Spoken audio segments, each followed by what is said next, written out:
Hey guys, welcome back to another video. Today I'm reviewing Night of the Prowler by John Athan. This is my second John Athan book. I'm filming 2 videos in a row, so expect 2 videos to come out tonight or today, whenever you're watching. There's a spine, a short book, 250 pages, and here's the back. It reads, assist the customers, stock the shelves, sweep the floors, take out the trash, survive the night. Zoe Doyle, an 18-year-old girl saving up for college and her first car, is working the night shift by herself at a secluded gas station for the first time. Her hopes for a normal night quickly diminish as she meets the local creeps, but she perseveres. Then she hears a news bulletin on the radio. A suspected serial killer undergoing a psychiatric evaluation has escaped from a nearby mental institution. Alone and afraid, her imagination runs wild. Is he coming here? Did I already see him? Is he watching me now? She thinks. Unbeknownst to her, she's correct. The hyper-violent serial killer known as the Prowler is heading her way and is killing everyone in his path. I'm terrible at reading blurbs, backs, everything. Terrible at reading out loud. Yeah. For some reason when I read out loud, I have a lisp. Don't know why. But, yeah, this camera's going terribly out of focus.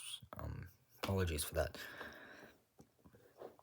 So, Night of the Prowler. This was a slasher novel. I'm sure you can tell. John Athan has written quite a few slasher novels. He specialises in those types. Sometimes, some other times he writes books such as The Groomer. Oh, sorry about that noise, but I'm sure you know what The Groomer's about. A pedophile. Yeah. This is a slasher novel. The backstory on the killer was very interesting. And the main character was honestly really dumb. There were so many times where she could have escaped, but didn't because, oh well, it's not worth it or something like that. And it's just like, yeah, you're having a panic attack, but you don't want to call your mum because you're scared. Scared of what? Bothering her. Yeah, okay. Yeah, makes sense. Little bits like that. It wasn't bad by any means. I mean, I love this book. It was fantastic. I read the last 100 pages in about an hour, 40 minutes, 50 minutes, something like that. It's a fast-paced book. It's a page turner. Is it to say that I won't read another John Athan book again? No way. I loved it. I mean, 5 out of 5 stars for me, personally. I have Do Not Disturb on my March TBR, which is going to be my next video. And yeah, I don't know what else to say about without spoiling it. So I'm gonna tell you guys, if you want a fast-paced slasher novel that you can kind of just read and just take your mind off of everything. With some extremely violent scenes, especially near the end, then check this out. But other than that, thank you guys, and now I'm heading on to the spoilers.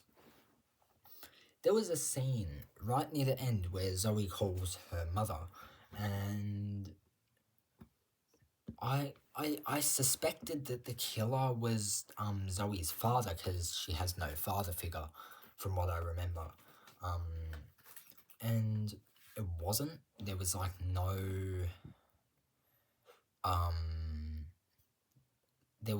one knows who the killer is. He's still out there.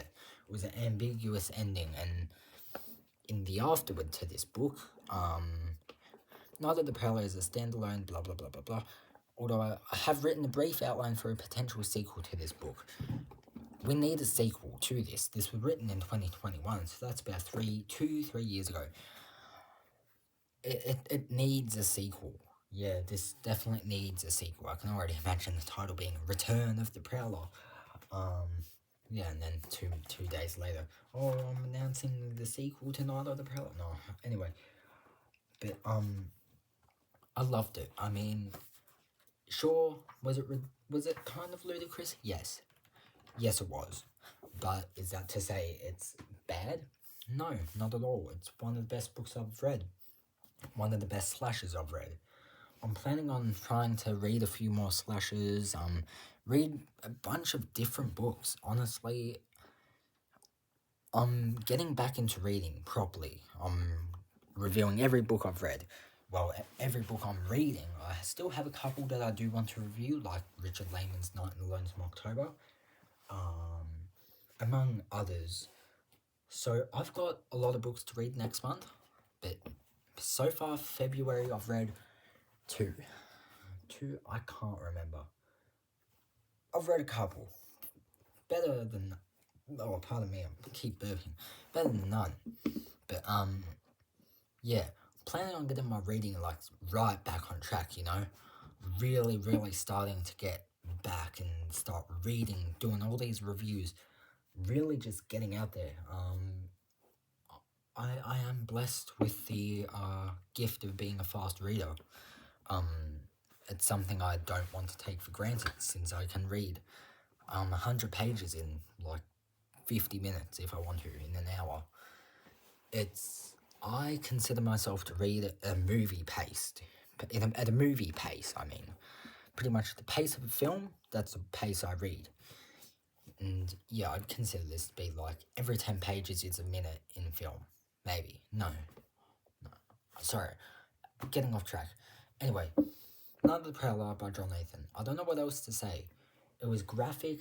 The ending led off for a sequel. And there was not much character development. There was a really good scene with Colin, I believe. Colin and Zoe in the gas station alone. They were talking, and he was the one who let her know about the Prowler, so yeah, it's kind of funny. It's weird, yeah. It's kind of weird. If that scene didn't happen, then nothing else would have happened, or I don't know. But yeah, I really enjoyed this. This was a fantastic book. Short, easy to read. The words were decently big. Yeah, I mean, you can really just read that very quickly.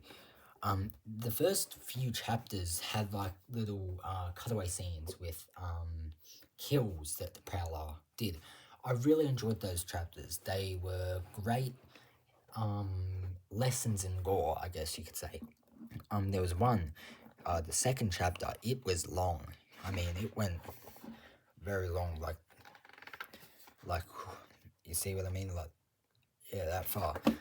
Over 20 pages, I believe. 10, 20 pages. About 18, I think. 18, 20, 25, I don't know. Went for a fair while. It was a great descriptive scene. But the gore did go a bit over long. It kind of dragged on. That's one flaw I do find with John Athan's books, is his gore does kind of drag on. It's kind of just the same repetitive kind of blood, guts, and torture. There's not much of a shock value. I mean, kind of very stereotypical rape and child rape and necrophilia, all that shit. It's in here. So if that triggers you, don't read it, because it's in here.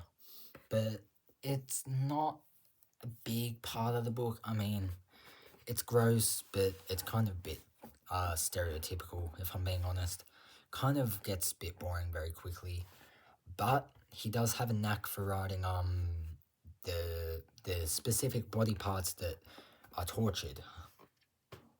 There was one scene involving a peeping Tom, which I found incredibly nasty. I found that scene to be probably the most gory book scene I think I've read in a while. It wasn't just there's a bloodbath and everyone died. No, it was actually torture, and it was disgusting. It involved a penis. That's all I'm gonna say. It was graphic. I mean, extremely graphic. Anyway, I'm kind of droning on and on and on. So yeah, Night of the Prowler. Great, fantastic slasher novel. I'd suggest it for those who want to read something reminiscent of an 80s or a 90s slasher film. This is, I believe, set in the mid-90s. Anyway, have a great day, night, whatever, and I'll see you guys very soon for another video. Stay tuned and take care.